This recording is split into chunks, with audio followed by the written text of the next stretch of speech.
ഇടുക്കി മലങ്കര ഡാമിന്റെ ഷട്ടറുകൾ കൂടുതൽ ഉയർത്തും. ഡാമിലേക്കുള്ള നീരൊഴുക്ക് ശക്തമായ സാഹചര്യത്തിലാണ് നടപടി.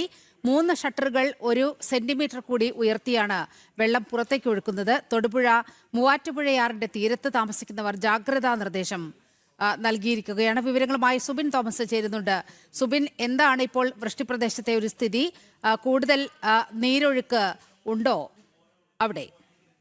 മലങ്കര ഡാമിന്റെ വൃഷ്ടിപ്രദേശത്ത് നിലവിൽ ഇത്തരത്തിൽ വെള്ളം ഒഴുകിയെത്തുന്ന വെള്ളത്തിന്റെ അളവ് ക്രമാതീതമായി വർദ്ധിച്ചിട്ടുണ്ട്. ഈ സാഹചര്യത്തിലാണ് നിലവിൽ ഇപ്പോൾ ഡാമിൽ നിന്ന് വെള്ളം പുറത്തേക്ക് ഒഴുക്കാൻ തീരുമാനിച്ചിട്ടുള്ളത്. പ്രധാനമായും 5 ഷട്ടറുകളാണ് നിലവിൽ തുറന്നിട്ടുള്ളത്. അതിൽ 3 ഷട്ടറുകൾ 1 സെന്റിമീറ്റർ വീതം ഉയർത്തിയാണ് വെള്ളം പുറത്തേക്ക് ഒഴുക്കുന്നത്. നിലവിൽ ഇന്ന് പകൽ സമയങ്ങളിൽ ഇടുക്കി ജില്ലയിൽ മഴ മാറി നിൽക്കുകയായിരുന്നു. നിലവിൽ പല സ്ഥലങ്ങളിലും മഴ ആരംഭിച്ചിട്ടുണ്ട്. ഇത് നേരിയ രീതിയിലുള്ള ആശങ്കയ്ക്ക് ഇടയാക്കിയിട്ടുണ്ട്. പല സ്ഥലങ്ങളിലും മണ്ണിടിച്ചിൽ, ഉരുൾപൊട്ടൽ ഭീഷണി ഇപ്പോഴും തുടരുന്ന സാഹചര്യമുണ്ട്. ജില്ലയിൽ രാത്രികാല യാത്രയ്ക്ക് നിരോധനം ഏർപ്പെടുത്തിയിരിക്കുകയാണ്.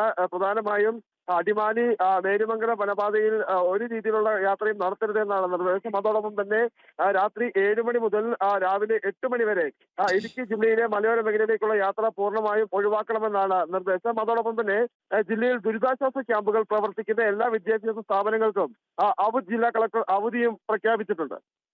ശരി സുബിൻ, മൂവാറ്റുപുഴയാറിന്റെ തീരത്തുള്ളവർ ജാഗ്രത പാലിക്കാനാണ് ഇപ്പോൾ നിർദ്ദേശം ഉയർന്നിരിക്കുന്നത്. മലങ്കര ഡാമിന്റെ ഷട്ടറുകൾ കൂടുതൽ ഉയർത്താൻ പോകുകയാണ് എന്നുള്ള നിർദ്ദേശം വന്നിട്ടുണ്ട്.